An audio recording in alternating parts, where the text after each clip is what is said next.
लेकिन क्योंकि मैत्री का विकास करने के लिए हमें अपने अंदर के द्वेष को दूर करना पड़ता है। उसके लिए हमें बहुत प्रयास करना पड़ता है, लेकिन ऐसा नहीं है, हम उसे अपने ध्यान के माध्यम से दूर कर सकते हैं और मैत्री का विकास कर सकते हैं। हो सकता है जब हमारे अंदर की नकारात्मक भावना को हम जब पहचान लेते हैं, उसे खत्म करने की कोशिश करते हैं और सकारात्मक भावना को लाते हैं, तो हमारी मैत्री बढ़ती है। जैसे जैसे जैसे मैं एक छोटी सी कहानी हमारे पास है, मैं उसको बताना चाहूंगी। और अगर अच्छी लगे तो ठीक है, नहीं अच्छी लगे तो मुझे मैं माफी चाहती हूँ। जो मैत्री के लिए बहुत ही अच्छी हमें लगी थी, हमने बहुत पहले सुनी थी। एक भिक्षु थे, हमारे यहाँ आए थे बौद्ध बिहार में, तो उन्होंने सुनाई थी। और वो दो दोस्त होते हैं एक, और वो आपस में बहुत मैत्री रखते हैं। लेकिन एक दिन उन्होंने सोचा कि मतलब क्यों ना हम दोनों आज लड़ाई करते हैं। तो दूसरे ने कहा कि ठीक है, लेकिन कैसे? कहता है कि दूसरा कहता है मैं बताता हूँ। उसने कहा कि ठीक है बताओ, तुम ही बताओ कैसे करते हैं। तो उसने कहा कि ऐसा करते हैं कि हम बाजार जाते हैं और एक कटोरा लाते हैं। तो कि फिर कि कटोरा लेके और हम बोलेंगे कि ये कटोरा मेरा है, और तुम बोलना ये कटोरा मेरा है। तो दूसरा दोस्त कहता है ठीक है, ऐसा ही करूंगा। और वो बाजार जाता है और एक कटोरा लाता है। और दूसरे दिन कहता है कि ठीक है, अब हम दोनों लोग लड़ाई करते हैं। तो कहता है ठीक है। तो वो दूसरा वाला कहता है, जो कटोरा लाया था, वो कहता है कि भाई मैं बोलूंगा ये कटोरा मेरा है, और तुम बोलना ये कटोरा मेरा है, तो लड़ाई आपस में हो जाएगी। उसने कहा ठीक है। जैसे ही पहले वाले ने बोला भाई ये कटोरा मेरा है, तो दूसरा वाला कहता है भाई ये कटोरा तुम्हारा ही है। तो लड़ाई तो हुई नहीं।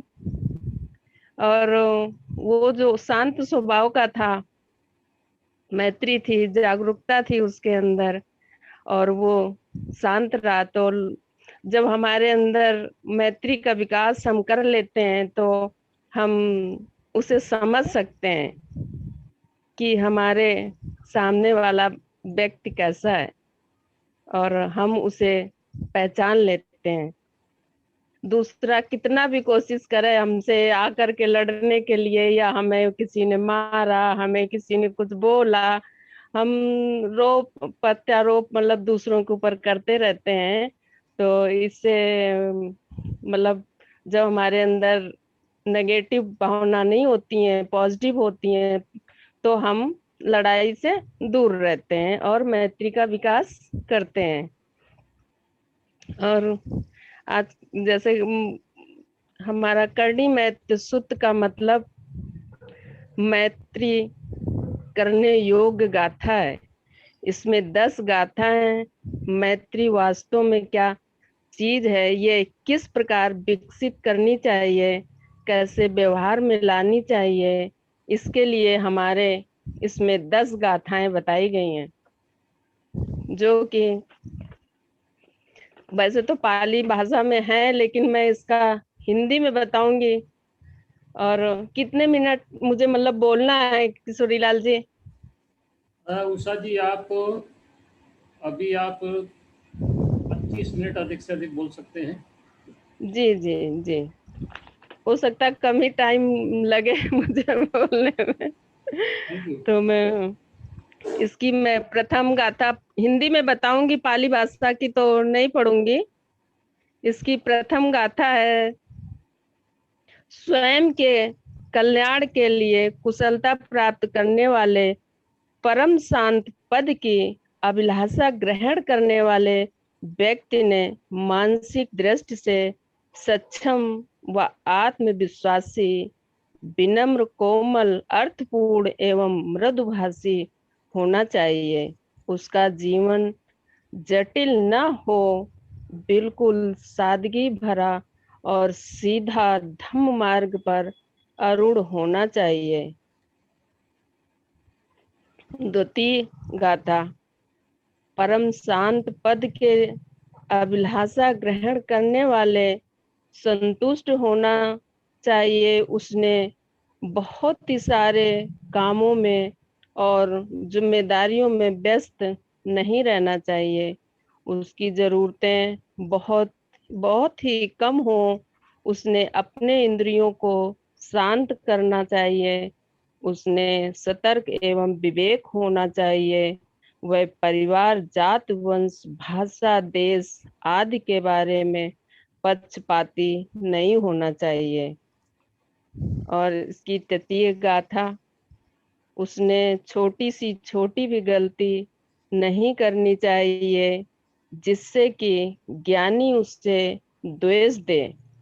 सभी सजीव सुख से रहें और सुरक्षित रहें। सभी सजीवों का जीवन निरोगी रहे। प्रथम दो गाथाओं के माध्यम से अपने मन चक्षुओं के सामने ऐसे व्यक्ति की प्रतिमा खड़ी होती है कि जो शांत और सुखी जीवन के अभिलाषा से प्रेरित होकर अहंकार विहीन, मृदुभाषी, आत्मविश्वास से पूर्ण, बिल्कुल सादगी भरा एवं सीधा जीवन जीने वाली, संतुष्ट एवं इंद्रियों पर संयम रखने वाली और पक्षपात विहीन रहकर विवेकपूर्ण जागरूकता से जीने वाली है। तीसरी गाथा के प्रथम चरण से वह व्यक्ति दोष विरहित बताई गई मैत्री का विकास करने के पूर्ण ही करने लगने वाली पूर्व तैयारी इस प्रकार। ऐसी व्यक्ति सभी सत्यों के प्रति मित्रत्व की भावना रखकर एक और मैत्री करने वालों ने स्वयं किस प्रकार से जीना है, कौन से गुणों का विकास करना चाहिए, इसका आलेख हम पहली गाथा में रख कर किया है। चौथी गाथा। जो कुछ सजीव हैं वे चाहे सशक्त हों या अशक्त हों, लंबे हों या नाटे हों, अथवा मध्यम हों या छोटे हों या मोटे हों। पांचवी गाथा। वे सभी सजीव दृश्य दिखने वाले या अदृश्य न दिखने वाले रहें, सुदूर रहने वाले हों या करीब रहने वाले हों, उनका जन्म हुआ हो या जन्म लेने वाले हों, वे सभी सजीव सुखी रहें। छठी गाथा में कोई भी एक दूसरे को थोड़ा भी फसाए, क्रोध या द्वेष से एक दूसरे को तकलीफ करने की इच्छा न धरें। चौथी और पांचवी गाथा के माध्यम से अपने मन चक्षु के सामने संपूर्ण सजीव संसार खड़ा रहता है। इसमें किसी भी और कोई भी सजीव न छोड़ते हुए संसार के सभी सजीवों का अंतर्भाव किया गया है। सभी दिशाओं में अस्तित्व में है। ऐसे दृश्य सजीव हाल ही में जिन्होंने जन्म लिया है और जो कोख में है, ऐसे भी सजीवों का समावेश किया गया है। सभी प्रकार की मर्यादाएं भेद कर आर्य संसार के सजीवों पर मैत्री का विकास की यह प्रक्रिया है। हृदय को सभी बंधनों से, भेदभाव से मुक्त करते हुए स्वतंत्रता के स्वाद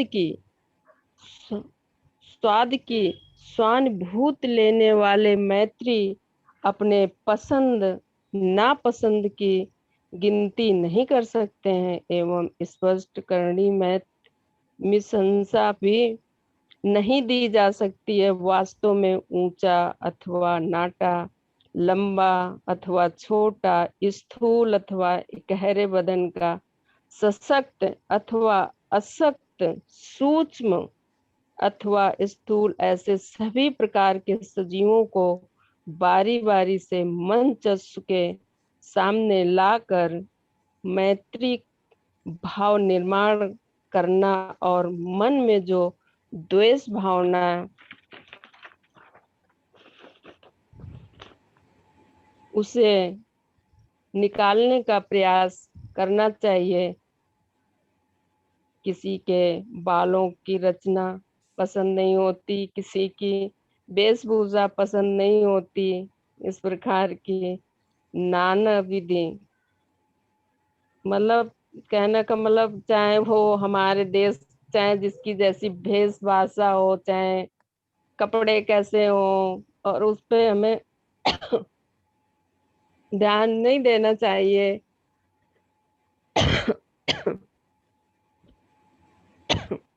किसी का हमें अनादर नहीं करना चाहिए। ऐसे व्यक्तियों को मन चक्षुओं के सामने रखकर उनके प्रति भी मैत्री भाव लानी चाहिए। द्वेष द्वेष को शांत करने हेतु नियमित प्रयास करना चाहिए। हमें उनके प्रति केवल मैत्री का भाव ही नहीं, बुद्धिगत करना पर्याप्त ही नहीं, तो सभी सजीव एक दूसरे पर मैत्री करें, आपस में धोखा न करें, आपस में शोषण न करें, एक दूसरे को तकलीफ न दें, हिंसा न करें, एक दूसरे को द्वेष न करें। ये छठी गाथा में दिया गया उपदेश है। इस तरह का मैत्री का भाव अपने मन में पैदा अवश्य करना चाहिए। आपसी मैत्री पर ही सभी सजीवों का सुख निर्भर है। और सातवीं गाथा में जिस प्रकार माता अपने पुत्र की, माता स्वयं के सुख को त्याग कर एक अपने मतलब अकेले पुत्र की रक्षा करती है, उसी प्रकार सभी सजीवों के प्रति अपने हृदय से ऐसे मैत्री भाव विकसित करनी चाहिए। प्रेम की महत्ता बताई गई। माता का निरीह प्रेम यह है, मानवीय प्रेम संबंधों में सबसे श्रेष्ठ भावना है। किसी भी प्रकार की अपेक्षा न रखते हुए केवल बच्चे के प्रति नैसर्गिक आसक्ति होने का कारण उसके स्वस्थ रक्षा, विकास एवं सुख सुरक्षित के लिए निरंतर कार्यरत रहने वाली भावना यानी माता का प्रेम है। जैविक अंतःप्रेरणा से निर्माण हुई संतान की देखभाल करने वाली भावना, यह माता के प्रेम से व्यक्त होती है। माँ का प्रेम यानी मैत्री है। अपने बच्चे की निरोगी स्वास्थ्य, आयुष के विकास और सुखी एवं सुरक्षित जीवन के लिए तीव्र भावना जिस प्रकार में हृदय में निरंतर कार्य करती होती है, उसी तरह की भावना सभी तत्वों के प्रति होना यानी मैत्री इस गाथा में माँ की मातृत्व भावना से सभी सजीवों प्रति मैत्री भाव विकास करने हेतु बताया गया है। जैसे इसमें पाली में दिया गया है, मैं एक पुत्र मन, मतलब हमारा एक माता अपने एक इकलौते पुत्र की जैसे रक्षा करती है, उसी प्रकार हमें सभी जीवों के प्रति हमें सजग रहना चाहिए। और ये आठवीं गाथा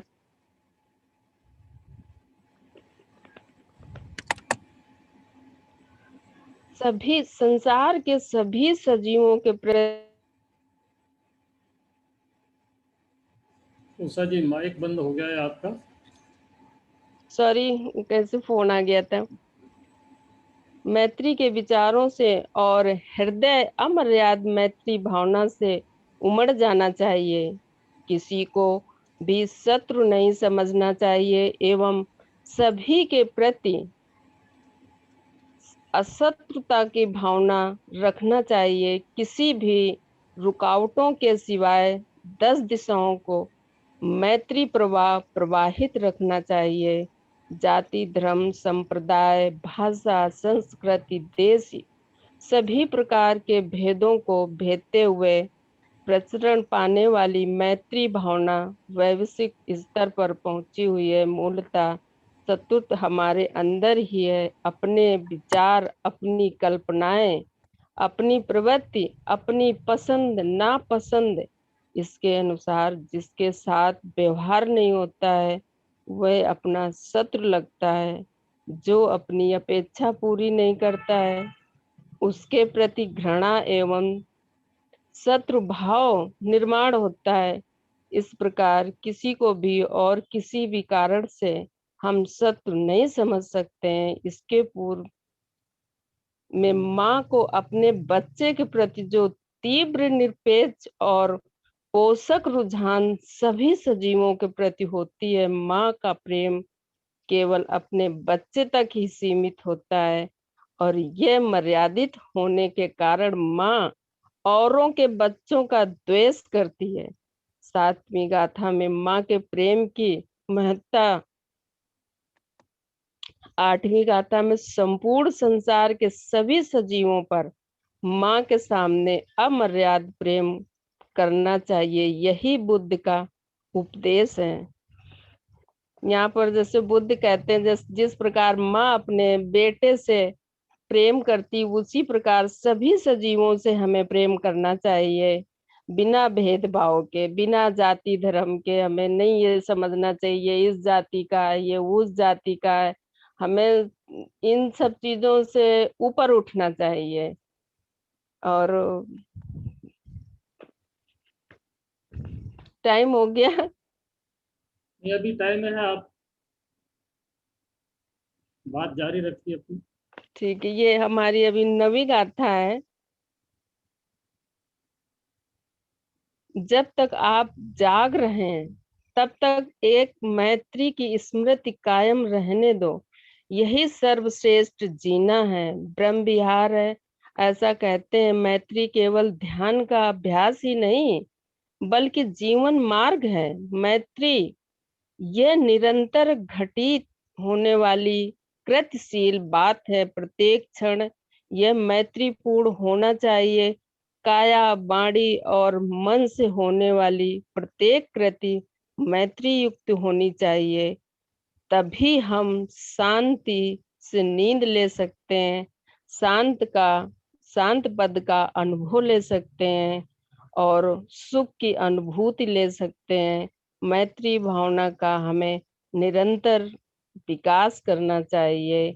और ब्रह्म विहार है सर्वश्रेष्ठ जीवन, मतलब एक जीने की कला है। इसकी 10वीं लास्ट गाथा है। मिथ्या दृष्टि के अनुसार आचरण नहीं करना चाहिए। शील पालन में प्रवीणता प्राप्त करना है। प्रतीत समुत्पात अनित्य अनात्म एवं दुख, इसके बारे में धारणा दृढ़ करें। ऐसी व्यक्ति इंद्रिय भाव वासनाओं के बारे में अनासक्त रहती हैं और निश्चित रूप से वह पुनः जन्म लेती हैं।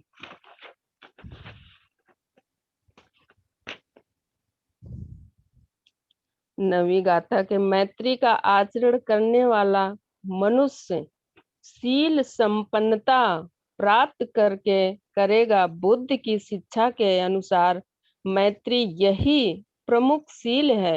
अन्य सभी शीलों का मैत्री में अंतर्भाव होता है। मैत्री के अनुसार आचरण करने वाली व्यक्ति निश्चित रूप से सभी सजीवों के लिए विघ्न रहित व्यक्ति निश्चित रूप से सभी सजीवों के लिए विघ्न रहित होगी। मैत्री चित्त मुक्ति की अवस्था है। द्वेष की गुलामी से चित्त की मुक्ति इसके कारण काया और वाणी की कृति यह मैत्री युक्त होगी। यही शील संपन्नता है। शील संपन्नता समाधि हेतु चित्त की एकाग्रता के लिए बहुत ही पोषक है। इसके कारण एकाग्र चित्त से चिंतन करने से मिथ्या दृष्टि का दुष्परिणाम आसानी से समझ सकते हैं और चित्त को सम्यक दृष्टि लाभ प्राप्त करने के लिए घुमा सकते हैं। डॉक्टर बाबा साहब अम्बेडकर द्वारा लिखित भगवान बुद्ध और उनका धम्म इस ग्रंथ में, यानी क्या यहाँ के अध्याय से मिथ्या दृष्टि से संबंधित है और सद्धर्म यानी क्या यह अध्याय दृष्टि संपन्न से संबंधित है। ऐसी दृष्टि संपन्न व्यक्ति इंद्रिय तृष्णा से मुक्त होकर संतुष्टि के परम लाभ का अनुभव लेता है और सुख से जीता है। बुद्ध शिक्षा के अनुसार ऐसा व्यक्ति पुनः गर्भ में गिरकर जन्म नहीं लेता, अरहंत प्राप्त नहीं हुआ फिर भी अनागामी अवस्था में रहता है।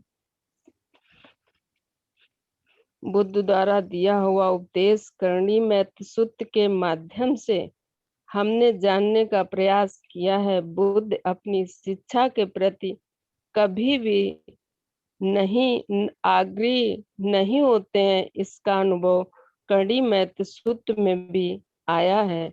सुख शांति की तीव्र इच्छाधारी ने अहंकार विरहित सादगी भरा जीवन मृदुभाषी एवं आत्मविश्वास पूर्वक धम्म मार्ग के अनुसार जीना चाहिए।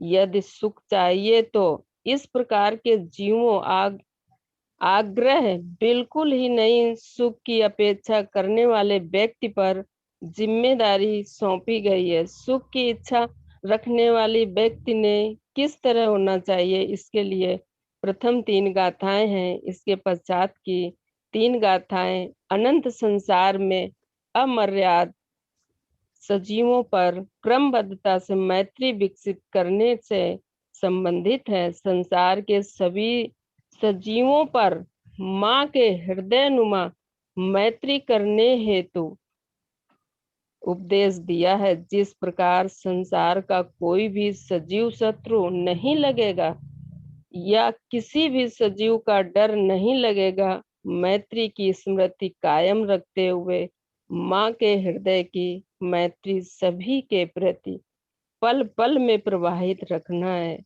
यह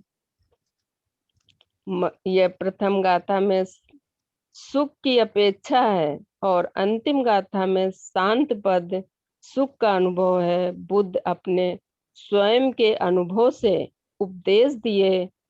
बुद्ध के बारे में श्रद्धा रखने वालों ने उन्होंने किए हुए मैत्री विकास का उपदेश आचरण में लाकर आपने भी अनुभव लेने का प्रयास करना चाहिए। तो ये हमारी 10 गाथाएं हो गई हैं।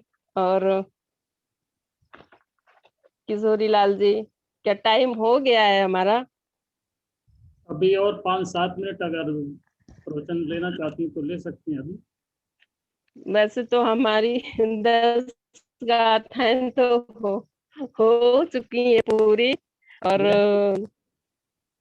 जैसे आप उचित समझें। जी, हमारी गाथाएं तो पूरी हो चुकी हैं और अब आगे में तो मैं इसी के साथ आप आपका बहुत बताइए। बहुत